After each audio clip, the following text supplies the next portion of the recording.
আল্লাহ পাকের প্রিয় বান্দাদের অভ্যাস আল্লাহ পাকের কুদরত দেখে তারা আল্লাহর পথে ফিরে আসে।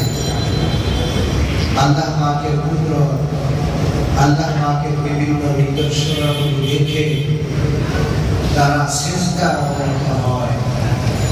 মূলত প্রতিটা জিনিসের মধ্যে আল্লাহ পাকের কুদরত রয়েছে।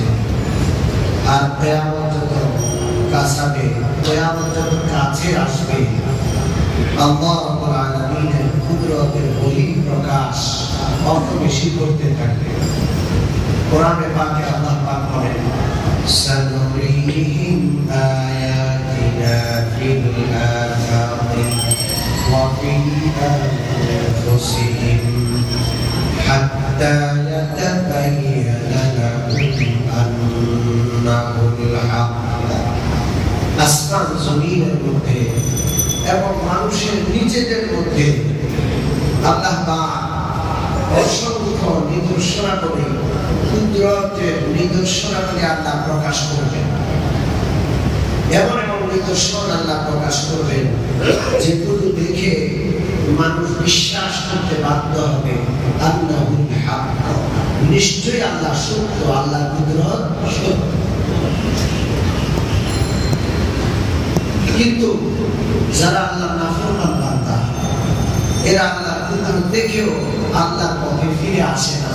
এটা আল্লাহ পাকের চিরন্তন একটা বিধান। নাফরমানরা আল্লাহর কুদরত দেখেও কুদরতকে এড়িয়ে যায়, যে অবস্থা ফেরাউনের হয়েছে। হযরত মূসা আলাইহিস সালামের মাধ্যমে আল্লাহ পাক ফেরাউনকে অনেক কুদরত দেখিয়েছেন।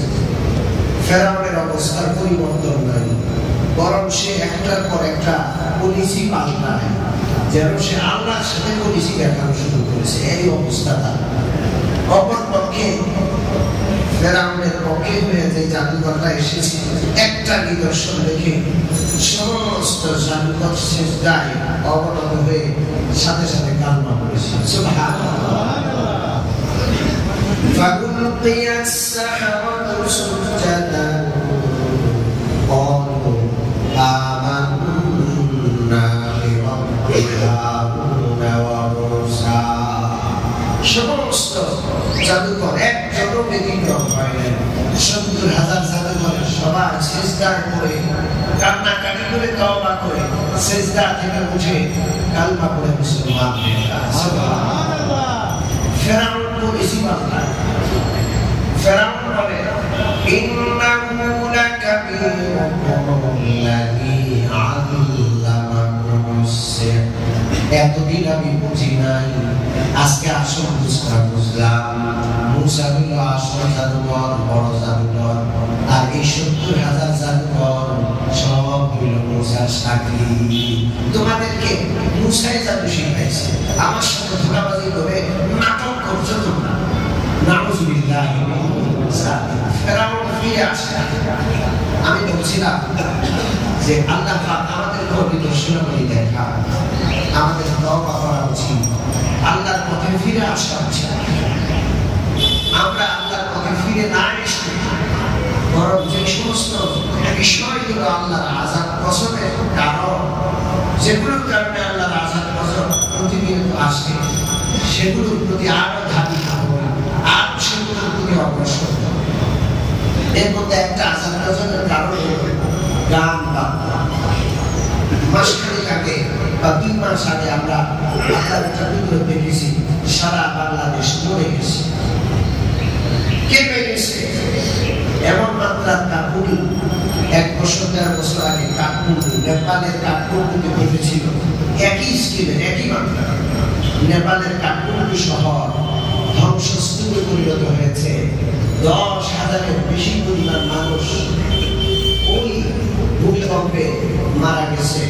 লক্ষাধিক মানুষ বাস্তুচ্যুত হয়েছে, লক্ষাধিক মানুষ আহত হয়েছে। এই একই মাত্রা ভূমিকম্প বাংলাদেশে হয়, একটা মানুষের ভূমিকম্পের কারণে দেওয়াল ধসে হোক বা অন্য কোনো কারণে হোক মারা যায় না। কুদরতটা আল্লাহ। শুকরিয়া আদায় করার দরকার ছিল, আল্লাহর দিকে ফিরে আসার দরকার ছিল, সেটা না করে উল্টা নাচ গানের আয়োজন করেছে। আফসোস, কবে আমরা ফিরে আসবো? আগামী মুসলমান বাংলাদেশকে আল্লাহ রাব্বুল আলামিন হেফাজত করেছেন লক্ষ লক্ষ হাফেজের বরকতে, লক্ষ লক্ষ আলেম ওলামার বরকতে, হাজার হাজার মাদ্রাসার বরকতে। এত পরিমাণ হাফেজ পৃথিবীর কোনো দেশে নাই, এত পরিমাণ আলেম দ্বীন পৃথিবীর কোনো দেশে নাই, এত পরিমাণ কওমি মাদ্রাসা। রাত ভর মানুষ ঘুমায়, কওমি মাদ্রাসার হেফাজত ছাত্ররা তালেবেরা রাত 3:30টায় ঘুম থেকে উঠে যায়। এই ইসমাত শিশুরা ওযু করে কোরআন শরীফ সামনে নিয়ে তেলাওয়াত করে। আল্লাহর আযাব যখন আসমানে উঠে যায়, আসমানি গজব, আসমানে আল্লাহ তুলে নেয় এদের দিকে তাকাইয়া। না হয় আমরা কি গুনাহ করি না বল, এমন কোন পাপটা নাই যেটা আমরা বাকি রেখেছি? আমি মুসলমান স্কুলে স্কুলে গান শেখানো হয়, নাচ গান শেখাটাকে প্রতিভা বিকাশ বা প্রতিভা উন্মোচিত হওয়ার কারণ বলে বোঝানো হয়। বলা হচ্ছে নাচ গান শিখলে আপনার ছেলেমেয়ের প্রতিভা বিকাশ করবে, ছেলেমেয়ের প্রতিভা উন্মোচন হবে। আর ও আল্লাহর বান্দারা, ওই প্রতিভার দরকার নাই, সেই প্রতিভার কারণে আল্লাহর আযাব গজব আসে। কেন আমরা বুঝি না? আফসোস, কোরআন পড়ানো হয় না, কোরআন দ্বারা কি প্রতিভার বিকাশ ঘটে না? আমি তো চ্যালেঞ্জ দেই, বিশ্বের কোন মানুষ এত পরিমাণ মেধাবী নয়। একজন হাফেজে কোরআন আল্লাহর কালাম মুখস্থ করার পর তার যতটা মেধা হয়, সাধারণ মানুষ একটা বই মুখস্থ করার ক্ষমতা নাই। ছোট্ট ছোট্ট 6-7 বছরের নাবালিগ শিশুরা 30 পারা 6,500 আয়াত সম্বলিত পুরা কোরআনে পাক মুখস্থ করে নেয়। কুদরত আল্লাহ। আমরা বুঝি না, হাজার হাজার হাফেজের মধ্যে বসবাস করি, এই জন্য হাফেজদের কদর বুঝি না। আমি মুসলমান জুলফিকার রহমাতুল্লাহ জীবনের সর্বপ্রথম সফরে যখন আমেরিকা গেলেন, তখন তিনি একটা গির্জায় গেলেন। সেই দেশের মানুষের মধ্যে ধর্মীয় সম্প্রীতি খুব বেশি। গির্জা যাওয়ার পর সেই গির্জা মুসলমানদের আলেমরাও আসতো, হিন্দুদের পণ্ডিতরাও আসতো, ইহুদি এবং খ্রিস্টানদের বড় বড় পণ্ডিতরাও আসতো। একজনের ধর্ম নিয়ে আরেকজনের সাথে মত বিনিময়ে পালা শুরু হলো। জুলফিকার আহমদ মাসউদি দাওয়াত বারকাতুহু তাদেরকে বললেন, আপনাদের কাছে তো আসমানি কিতাব আছে? বলে যে হ্যাঁ আছে। কি নাম? বলে যে আমাদের আসমানি কিতাবের নাম বাইবেল। হযরত জুলফিকার আহমদ মাসউদি বললেন, বাইবেল নামক কোন কিতাব তো আল্লাহ নাযিল করেন নাই। ওয়া'লাম আলাইহি হাক্কান ফিত-তাওরাতি ওয়াল ইনজিলি ওয়াল কুরআন ওয়া আতাইনা দাউদা যাবুরা। তিনি বললেন আল্লাহ পাক 4টা বড় বড় কিতাব নাযিল করেন, তাওরাত, ইনজিল, যাবুর, কুরআন। বাইবেল নামক কোন কিতাব তো আল্লাহ নাযিল করেন না। বাইবেল শব্দটার অর্থ হলো সমষ্টি। বাইবেল নামক কোন কিতাব আল্লাহ নাযিল করেন না। কোন আল্লাহর কিতাব আপনাদের কাছে আছে? আর বাইবেলে আছে। ওই বাইবেলের ভিতরে তাওরাত, ইনজিল, যাবুর আছে। ওই নাম তো আপনারা জানেন না, আপনাদের লোকেরাও জানে না। আল্লাহর কিতাবের নাম পরিবর্তন করে বাইবেল লিখেছে। 1 নম্বর চ্যালেঞ্জে তারা হেরে গেল। হযরত জুলফিকার আহমদ মাসউদি বললেন, এই বাইবেল কিতাবের একজন হাফেজ সারা পৃথিবীব্যাপী আপনারা আমার সামনে পেশ করুন। সারা পৃথিবী যে কোনো একজন মানুষ বাইবেলের হাফেজ, গীতার হাফেজ, ত্রিপিটকের হাফেজ, আপনারা যেগুলোকে আপনাদের ধর্মীয় গ্রন্থ বলে দাবি করেন, একজন হাফেজ ধর্মীয় গ্রন্থ মুখস্থ করেছে, একজন পেশ করে। সবাই হয়ে মুখ নিচের দিকে করে ফেলছে, মুখ দেখানোর ক্ষমতা কার নাই। জুলফিকার আহমদ নকশবন্দি বললেন, আমার ছোট বাচ্চাটা আমার সাথে আছে, বয়স 8 বছর, 30 পারা কোরআনে পাকের হাফেজ। এই একজন নয়, আমি তো ছোট্ট একটা বাচ্চাকে আনলাম, পৃথিবীতে 1 কোটির অধিক হাফেজ আমার কাছে আছে। তারা জানেন না যে কোরআনের হাফেজ আছে। আমরা এমন একটা দেশে আছি, আমাদের দেশে হিন্দুরাও সূরা ফাতিহা জানে, কান্না জানে না এমন হিন্দু আপনি পাবেন না, আযান জানে না এমন হিন্দু আপনি পাবেন না। হিন্দুদের ছোট ছোট বাচ্চারা মুসলমান বাচ্চাদের সাথে যখন খেলে, মুসলমান বাচ্চারা আযান দেয়, হিন্দুরাও আযান দেয়। এটা মুসলমানদের পরিবেশের কারণে, শুকরিয়া আদায় করে শেষ করতে পারবেন না। জুলফিকার আহমদ নকশবন্দি বলেন, পাত্রী হওয়া সত্ত্বেও এরা জানে না যে কোরআনে পাকে 1 কোটি অধিক হাফেজ আছে। তারা আশ্চর্য হয়ে জিজ্ঞাসা করলো, কোরআনে পাকের হাফেজ আপনার ছোট্ট বাচ্চা, একটু কোরআন শরীফ পড়ো। তো জুলফিকার আহমদ নকশবন্দি ইশারা করলেন যে তুমি সূরা তাহা, ছোট্ট বাচ্চাটা মধুর কণ্ঠস্বরে সূরা তাহা যখন তেলাওয়াত করলো, পুরা গির্জার মধ্যে সন্নাটা ছেড়ে গেল, পিঠ পতন নীরবতা ছেড়ে গেল, সবার চোখে বেয়ে পানি পড়ছে। রব্বানা আমান্না ফাকতুবনা মা'আস শাহিদিন। প্রিয় নবীর দরবারে নাজাশী বাদশার দরবার থেকে কিছু ইহুদি এবং খ্রিস্টান পণ্ডিত আসলেন। বিশ্বনবী তাদেরকে সূরা ইয়াসিন তেলাওয়াত করে শোনালেন। আল্লাহ কোরআনে পাকে ঘটনা আছে, ওয়া ইযা সামি'ু মা উনজিলা ইলার রাসূলি তারা আ'য়ুনাহুম তাফীদু মিনাদ দাম'i মিম্মা আরাফু মিনাল হক। বিশ্বনবীর কণ্ঠে পবিত্র কোরআনে পাকের সূরা ইয়াসিন তেলাওয়াত শুনে খ্রিস্টান পাদ্রীদের চোখ বেয়ে পানি পড়ে, দাড়ি ভিজে যায়, মুখ ভেসে যায়। তারা বলা শুরু করলো, রব্বানা আমান্না ফাকতুবনা মা'আস শাহিদিন। আল্লাহ, এটা আপনার কিতাব, আপনার কিতাব, কোনো সন্দেহ নাই। অতএব আমরা ঈমান আনলাম, বিশ্বনবীর হাতে হাত দিয়ে কালেমা পড়ে সমস্ত পাদ্রীরা মুসলমান।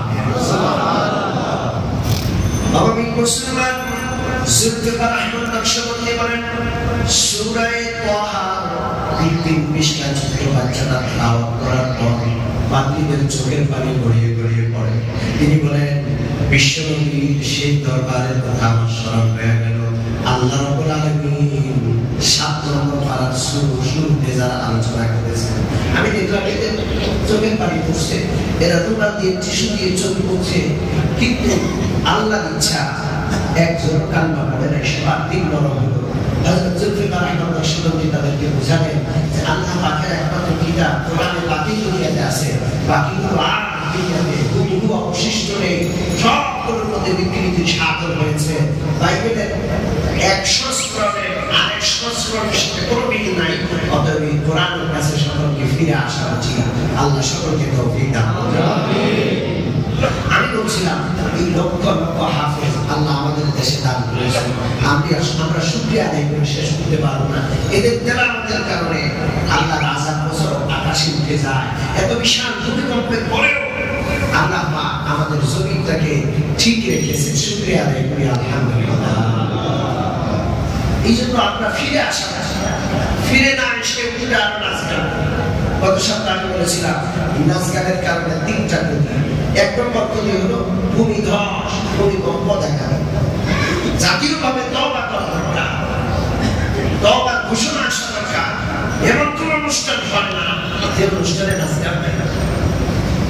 বরং ওই নাচ গানের অনুষ্ঠানে শুরুতে কোরআনে পাক দ্বারা তেলাওয়াতের দ্বারা শুরু করা হয়। ঠিক ঠিক কিছু রকমের হুজুরও আছে সিনেমা হলে করতে মিলাদ পড়ার জন্য চলে যায়, এদের কোনো আত্মীয় নাই।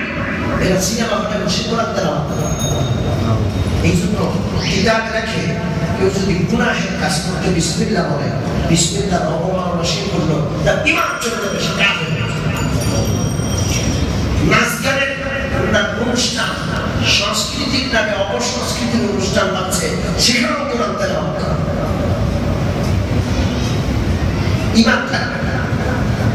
যাই হোক, নাচ গান বন্ধ করতে হবে। নাচ গানের এক রকম যদি ভূমিকম্প, ভূমিধস, এই ঢাকা শহর পৃথিবীর সবচেয়ে কঠিন ভূমিকম্প প্রবণ একটা শহর, এক মুহূর্তে কোটি কোটি মানুষ করে যেতে পারে।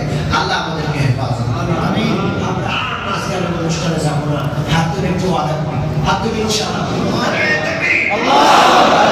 আল্লাহ আমাদের তওবাকে কবুল করুন।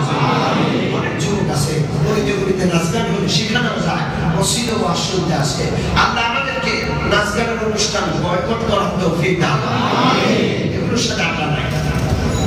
2 নম্বর ক্ষতি হলো ওয়ামাসফুন। কিয়ামতের আগে বিশ্বনবী বলেন, নাচ গানের অনুষ্ঠানে মানুষ বসবে, নাচ গানের আসরে বসবে, বসার পর যখন নাচ গানের আসরটা শেষ হবে, উঠে যাওয়ার পর চেহারা সুরত মানুষের আকৃতি থাকবে না, বালকদার সুরে রূপান্তরিত হয়ে যাবে। এখন পর্যন্ত এটা হচ্ছে না। ওই হাফেজদের বরকতে, আলেম ওলামাদের বরকতে, যারা আমরা গুনাহ করি, কিন্তু ওরা রাতের বেলা উঠে তওবা করে, আল্লাহ তাহাজ্জুদ বিজারা তওবা করে। তবলিগি সাথীরা, হক্কানি পীরের মুরিদরা রাতের বেলা উঠে পুরো উম্মতের জন্য তওবা করে, আল্লাহ উম্মত বুঝে না, আপনি উম্মতকে মাফ করে দেন। আসমানের বলা আসমানে উঠে দেন, জমিনের বলা জমিনে দাফন করে দেন। এদের দোয়া, চোখের পানি উসিলে আমরা বেঁচে আছি। নাইলে আমরা নাচ গানের অনুষ্ঠানে গেলে খুব সুর পেয়ে পাবে। কিন্তু এই কথা তো সত্য, সরাসরি চেহারাটার উপর সুরে রূপান্তরিত না হলেও মন মস্তিষ্ক দিল দেমাগ মানুষের থাকে না, মন মস্তিষ্ক দিল দেমাগ সব সুরে রূপান্তরিত হয়ে যায়। ঠিক কি না? এই জন্য আল্লাহ আমাদের তওবা করার তৌফিক দান করুন। 3 নম্বর সমস্যা, নাচ গানের কারণে যেটা হয়, বিশ্বনবী বলেন, আল-দিনা ইউবিতুন নিফাকা ফিল কলবি কামা ইউবিতুল মাউস যারা। বিশ্বনবী বলেন, আসমান থেকে বৃষ্টি বর্ষণ হলে, বৃষ্টি বর্ষিত হলে জমিন উর্বর হয়, জমিনের মধ্যে গাছপালা জন্মে, ঘাস তৃণলতা উদ্ভিদ জন্মে। বিশ্বনবী বলেন, ঠিক তেমনি যেই দিকে গান ভালো লাগে, তাদের মধ্যে গান দিয়ে রাখে, এফএম রেডিও, এগুলো একটা বিষ পোড়া সমাজ। রাস্তা পার হয়, গানের মধ্যে ইয়ারফোন দেওয়া, গাড়ি চালায় ড্রাইভার, গাড়ি তার কানের মধ্যে ইয়ারফোন, ওই দিন থেকে যারা আসছে না, কানের মধ্যে ড্রাইভার ইয়ারফোন দেওয়া রাখছে। এক দুর্বল মহিলা নামলে বারবার হচ্ছে, ড্রাইভার সাহেব আমি এখানে নাম, ড্রাইভারের খবর নাই, ওই এন্টারটেইন করতেছে আর গাড়ি চালাচ্ছে। 1 কিলোমিটার চলে যায়, পরে যাত্রীরা তার ধক্কায় তার কান থেকে ওটা খোলায় চলে আসা। খিল খেতে একটা লোক অ্যাক্সিডেন্ট করেছে, আমি বলছিলাম কিনা আমার মনে নেই, অ্যাক্সিডেন্ট করেছে, ট্রেনের লাইন পার হতে যাচ্ছে, তার কানের মধ্যেই আছে,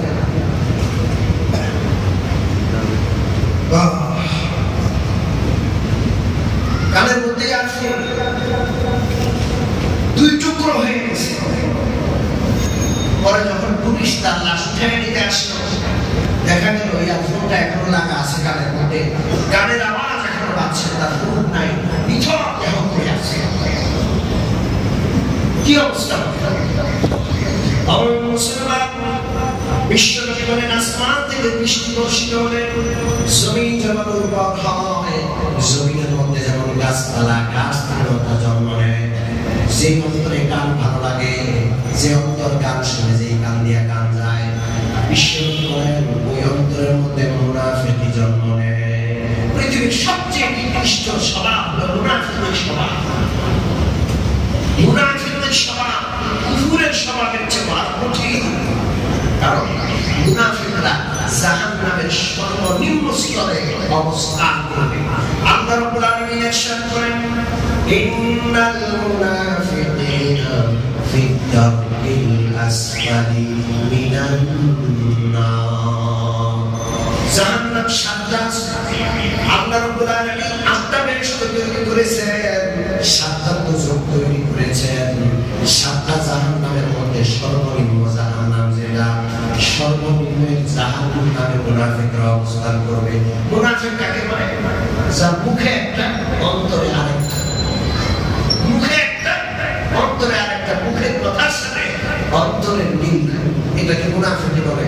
পুরা জাতির রন্ধ্রে রন্ধ্রে গান ঢুকানো হচ্ছে, পুরা জাতিকে মুনাফিক জাতিতে রূপান্তরিত করার চেষ্টা চলছে।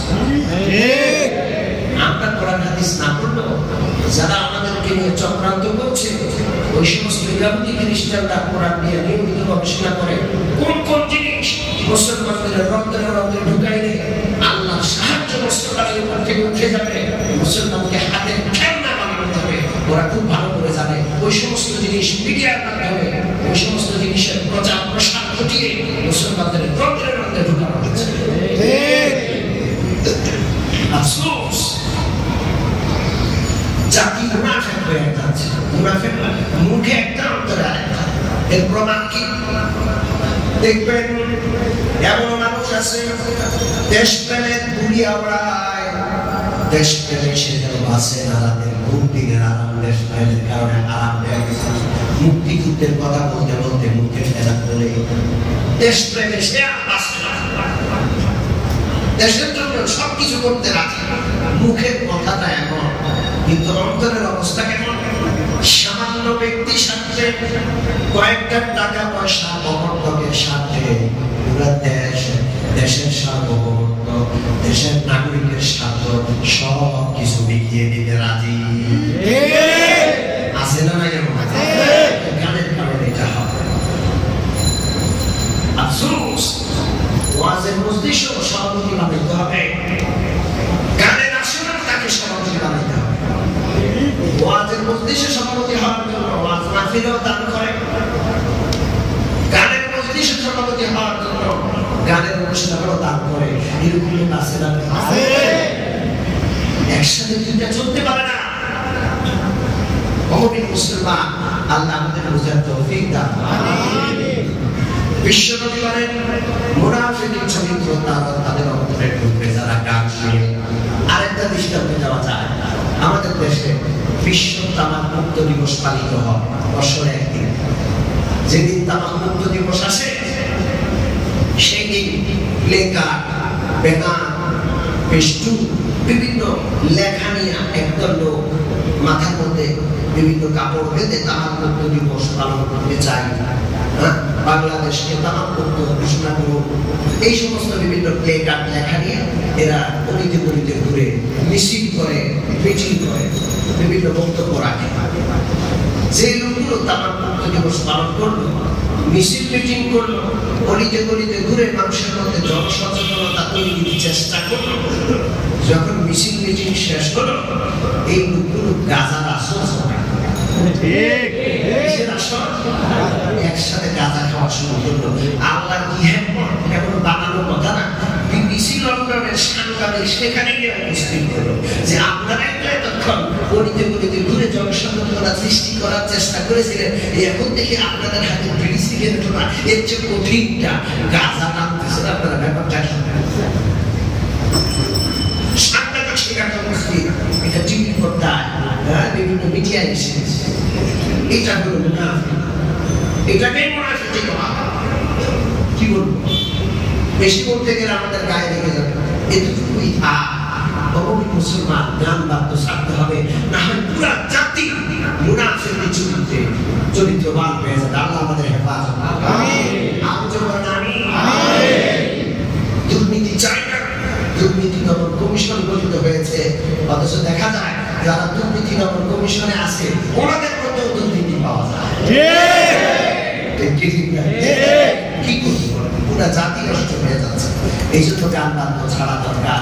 আমি দোয়া করি আল্লাহ যেন আমাদের শাসনবৃন্দ থেকে এই গান বাদ্য ছাড়া অভ্যাস সর্বপ্রথম তৈরি করে দেন।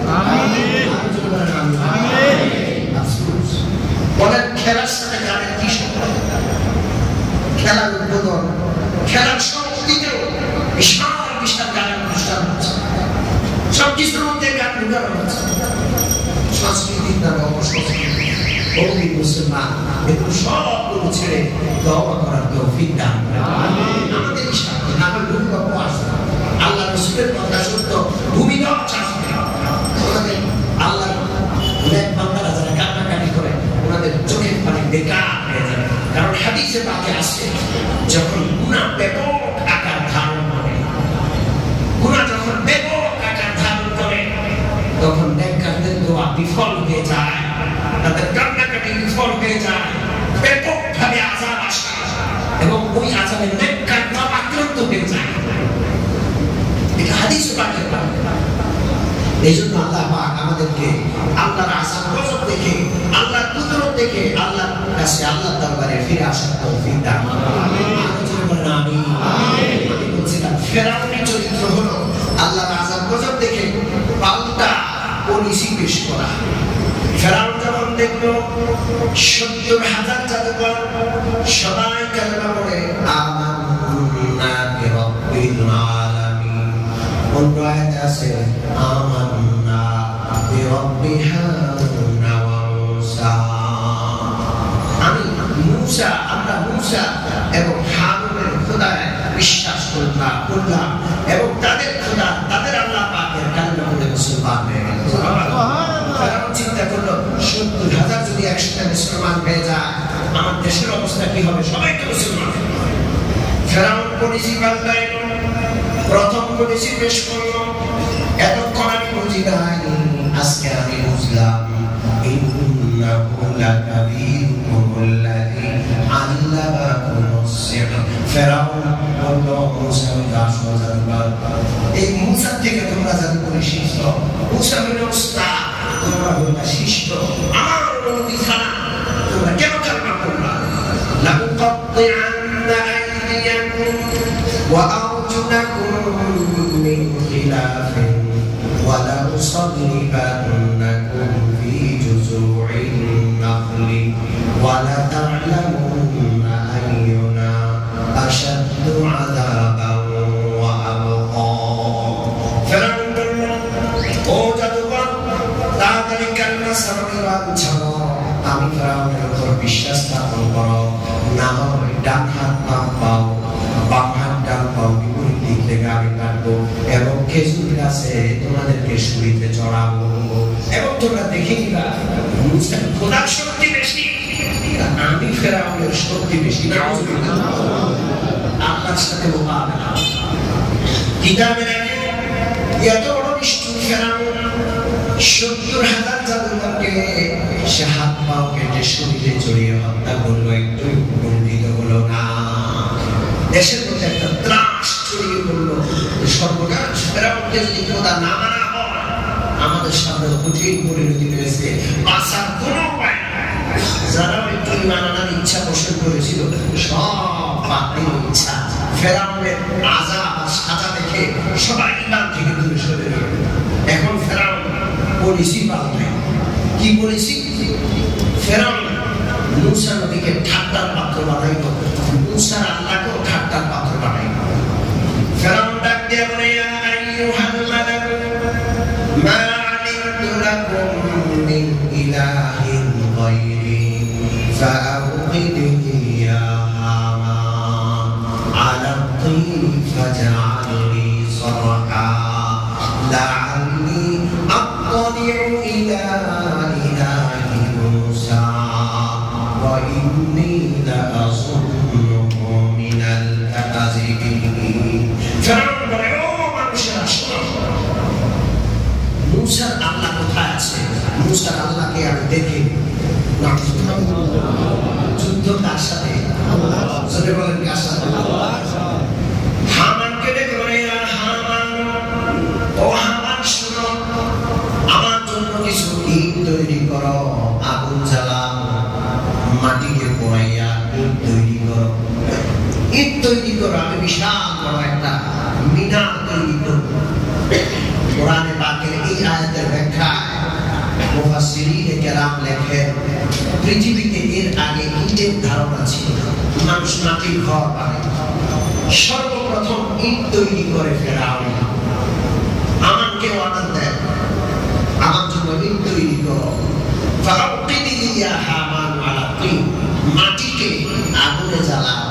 মাটিকে আগুনে জ্বালিয়ে ইট তৈরি করো। ইট তৈরি করে কি করবে? ইয়া হামান আওকিদ লি ইয়া হামান আলা তিন ফাজআল লি সারহা। বিশাল একটা বিড়াল তৈরি করো। লাআল্লি আত্তালিউ ইলা ইলাহি মূসা। ওই বিড়ালের মাথায় উঠে আমি একটু আসমানে উঠে গিয়ে দেখবো আল্লাহ আছে না নাই। কোথায় উঠে গিয়ে দেখবে? দেখছেন পলিসি পাল্টা। মানুষের মনোযোগ মূসার প্রতি ঈমান আনা থেকে ফিরানোর জন্য নতুন নতুন পলিসি কিতাবে দেখেন। ফেরাউনের নির্দেশ অনুযায়ী 1 লক্ষ শ্রমিক নিয়োগ করে কোটি কোটি ইট তৈরি করলো। এর আগে পৃথিবীতে ইট ছিল না। এই ইট আসে, ইটের প্রযুক্তি আসে সর্বপ্রথম ফেরাউন। লক্ষ লক্ষ শ্রমিক নিয়োগ করে কোটি কোটি ইট তৈরি করলো। ইট দিয়া বিশাল বড় মিনার বানানো তৈরি শুরু করলো। কি হলো এরপর? ইনশাআল্লাহ আরো কিছু আলোচনা হবে। আজকে সময় শেষ হয়ে গেছে। আল্লাহ ফেরাউনি নীতি, ফেরাউনি চরিত্র থেকে আমাদের ফিরে এসে মূসা আলাইহিস সালাম এবং যে সমস্ত জাতিগণরা ঈমান এনেছিল, তওবা করেছিল, তাদের চরিত্র, তওবার চরিত্র আমাদের মধ্যে আনা, তওবার অভ্যাস ফিট করা, আল্লাহর নাফরমানি থেকে ফিরে আসা তৌফিক দান করেন। আমিন। ওয়া আখিরু দাওয়ানা আলহামদুলিল্লাহি রাব্বিল আলামিন। ওয়া সাল্লাল্লাহু তাআলা